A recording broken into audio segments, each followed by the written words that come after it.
Hi, I'm Dr. Rebekah Tennyson, a registered clinical psychologist and an Enneagram coach. Let's talk about why some people find it challenging to be self-compassionate. So Kristin Neff, who is a leading researcher in the field, defines self-compassion as treating ourselves with kindness and concern when we suffer, fail, or feel inadequate, rather than ignoring our pain or being self-critical. It involves recognizing that being imperfect is inevitable, understanding that suffering is part of the universal human experience, and being gentle with ourselves as we accept this, like treating ourselves the way that we would treat a friend. So this might look like wondering why we feel how we do, rather than jumping to critical conclusions. It can look like forgiving ourselves for past mistakes, catching when we speak harshly to ourselves and speaking kindly instead, making decisions based on what we need, not what we think we should need or want, seeing challenges as a way to grow and to learn, and not pushing aside or ignoring our emotions. Although there are lots of benefits to self-compassion, many people struggle with it. And some of the reasons for this are, first, we think it's self-indulgent. And self-compassion is not self-indulgence. It doesn't mean that you let yourself get away with anything and don't do anything because you might find it difficult, because this isn't what we need in the long term. Often we think that being hard on ourselves is how we will get ourselves to change or perform better, but shame is not a motivating emotion. Imagine that you are a primary school teacher and you have a 5-year-old in front of you who hasn't done well in their most recent spelling test. Do you think that child is more likely to improve if they are punished or if they are encouraged? If their struggles are minimised and berated, or if they are understood and empathised with? I have yet to have anyone say that this is the way that they are more likely to treat themselves. Research shows that self-criticism actually makes us less likely to learn from our failures. It diminishes our creative thinking, so although we might want to do things differently, we're less likely to know what to do and how to do it. Self-compassion isn't a luxury, it's a necessity if we're going to thrive. Secondly, we might think that we don't deserve it.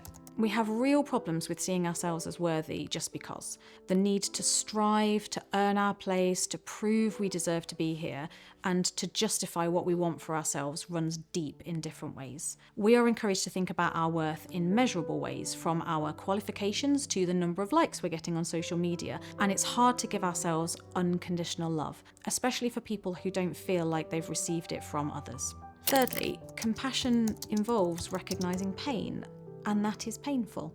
Compassion literally means to suffer with. It can be easier to suffer with others because you can maintain some distance from their pain, but having to acknowledge your own can feel really overwhelming. It can also make you realise times where you haven't been kind to yourself or others haven't been kind to you. And if you think that this would be a really difficult challenge for you, for example, because of trauma or grief, seek professional help to support you with this so that it can be explored safely. Fourthly, we confuse self-compassion with self-esteem. Self-esteem is more about thinking of ourselves positively, but this is inextricably linked with well-being and achievement. We talk about successes boosting people's self-esteem and failures and mistakes being bad for someone's self-esteem. A drive for high self-esteem also encourages disconnection from other people because it's all about comparison and being better at something than someone else. In contrast, self-compassion emphasises connection with people based on shared human experiences. Fifthly, it's hard. We tend to see our failures as more extreme than other people's and to judge ourselves more harshly. Our inner compassionate voice has to constantly fight battles with critical inner voices, critical outer voices, shoulds and expectations, unrealistic demands, worries. It takes a lot of effort to find the compassionate voice and to let it have a seat at the table. And although it does get easier the more you use it, it's not a task you do once and then reap the benefits of. This is something we need to do over and over again because our well-being is something we have to constantly commit to looking after. So, what can you do to start building your self-compassion? Here are 5 ideas to get you started.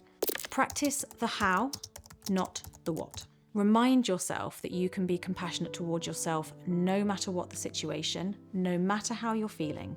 That's the point. Notice when you criticise yourself and choose to offer yourself an alternative. You do not have to believe what you say, you just have to offer another way of thinking to move away from believing that the automatic criticism is true. Tell a friend or a partner or a colleague or a parent, someone that you speak to fairly often and who you trust, that this is something that you're working on. And allow them to point out when you're being harsh on yourself and encourage you to say something kind to yourself before they jump in and do it. You can come up with a mantra that you need to hear every day. You know your biggest struggles, your most common sources of self-criticism. So come up with one short, compassionate sentence. It could be a quote or a song lyric if you're struggling to generate something yourself. And pick something that's going to be meaningful to you that you can say to yourself every morning. Just try this for a week and see what happens. Practice mindfulness. So rather than over-connecting the now to the past and the future, which can lead to sweeping negative generalizations about ourselves and our situations, notice your current thoughts and feelings and just accept them as they are. Name them, wonder about them, but don't judge them. It's fairly inevitable that your mind will wander to a place of judgment.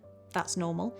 Try to notice that and bring your attention back. And if practicing this skill with feelings is too hard at first, then try some more general mindfulness exercises. Hi, I'm Dr. Rebekah Tennyson. I'm a registered clinical psychologist and Enneagram coach.